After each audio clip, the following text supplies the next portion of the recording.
People noticed something strange about Giannis recently. So the Bucks were hosting Atlanta, and yes, Giannis got so frustrated he threw his towel in disgust at his teammate's dumb turnover. But watch this. Down 104-85 in the third quarter, he gets blocked at the rim and waits a beat to get back on defense. That is unlike Giannis. So 9 seconds later, Bucks timeout. Giannis just slumps away from his team staring at the floor. What is going through his head? Oh, he's just tired. He's fighting out there without Dame. Yeah, right. They gave up 145 points to the Hawks. Isn't your defense supposed to get better without Dame? No, this Bucks team is cooked.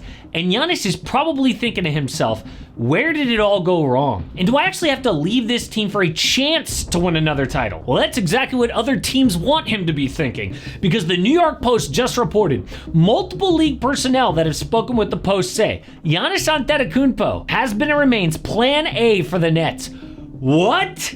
By the way, my plan A is to buy the Warriors and start myself next to Steph Curry. But let's be realistic, okay? Giannis doesn't want to play for the Nets. He wants a chance to compete for championships, no offense. That is the only way he would ever leave Milwaukee. August 2023. At the end of the day, being a winner is more important than that goal of playing for one team. Winning a championship comes first. I don't want to be 20 years on the same team and don't win another championship. 1 month later, I want to be a Milwaukee Buck for the rest of my career, as long as we're winning. It's that simple. This dude could not be more clear. And yes, Bucks fans, recently Giannis said that he would never ask for a trade.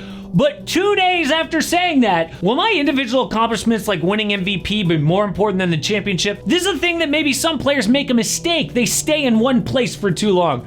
What? Do not lie to yourself. This man will leave in a heartbeat. That is why teams are circling the Bucks like vultures over roadkill. What you should be asking is, can this team turn it around? But I am playing underdog as we end the regular season going into the playoffs. My favorite game to play is Pick'em, where you pick higher or lower for whatever stats you're watching that night. And I guarantee that having a little action on underdog will make all those games a lot more fun.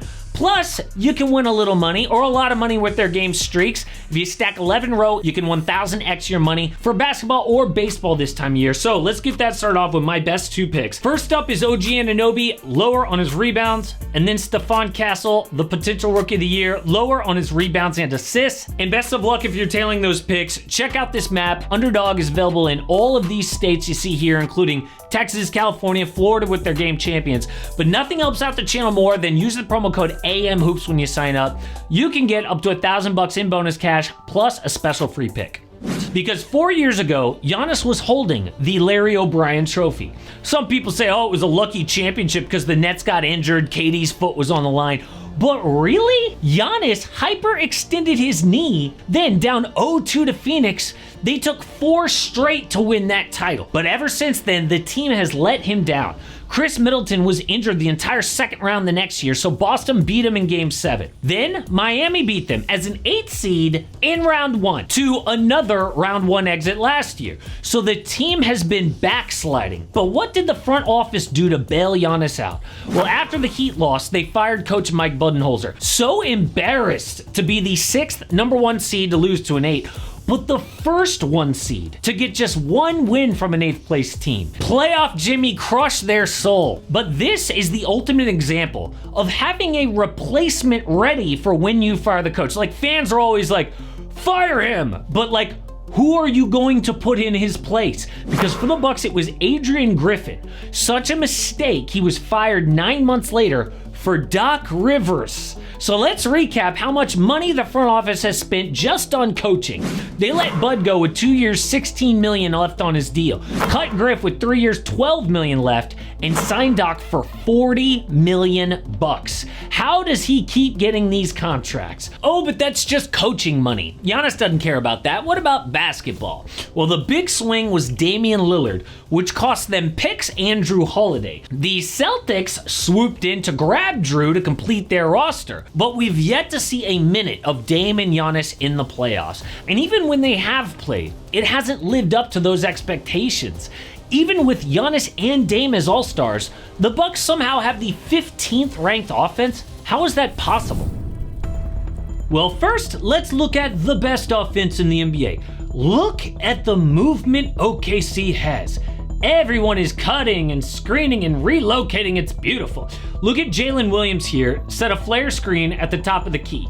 That forces these two defenders to turn their back to the ball, which gives Shea space to play one-on-one. Or here, a cluster of screens on the weak side that pulls defenders up to give Shea open paint to play with. Love it. But now let's look at the Bucks half-court offense. Oh, you've got a ball screen happening, but 3 guys just standing around and watching.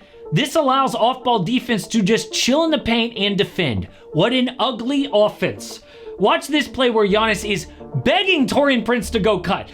Please move. But because these 3 Bucks are corpses off the ball, Jimmy Butler can ignore Prince cutting. Same with Brandon Podziemski. So Dame and Giannis are pretty much playing 4-on-2. Good luck. Another problem is player positioning and spacing. Makes 0 sense. For example, Giannis builds momentum here with this handoff, but why is Kyle Kuzma spotting up in the corner with Chet Holmgren guarding him?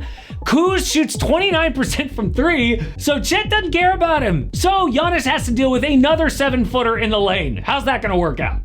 Now, so far, most of this is coaching, but let's talk about roster limitations. So outside of Dame, the Bucks have nobody who can both shoot and attack off the dribble. Dame is in both columns here, no one else, at least an elite level. Giannis and Kuz do not shoot.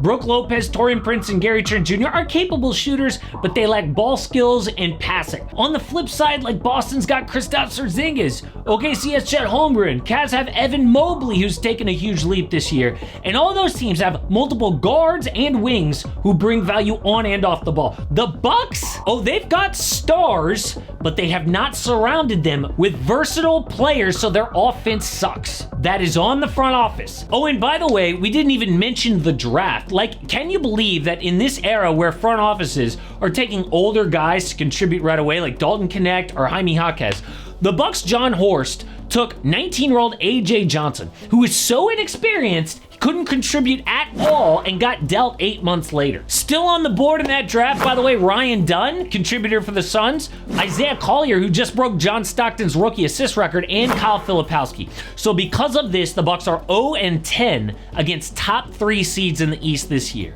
0-4 against the Cavs, 0-3 against Boston, and 0-3 against the Knicks. And all the while, Giannis is playing like an MVP. He will finish 3rd in MVP voting behind Shai Gilgeous-Alexander and Nikola Jokic this year. For context, Giannis is on pace for 30+ points per game on 60% shooting. That level of dominant efficiency has only been done 1 time in NBA history, by Giannis 1 year ago, and dude's got nothing to show for it.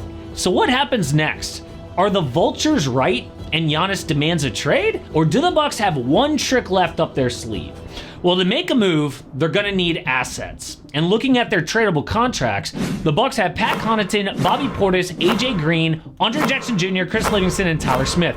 Good luck with that, by the way. As far as picks, they've got nothing until 2031 because they've made so many moves already. So without an easy trade, the Bucks will be forced to move Damian Lillard this offseason. Maybe the Heat are desperate enough to swap him for Tyler Hero. Is that even good enough? If not, Giannis has to be considering a trade right now. Maybe that's what was going through his head. Dude just turned 30 years old, which is a turning point for most people.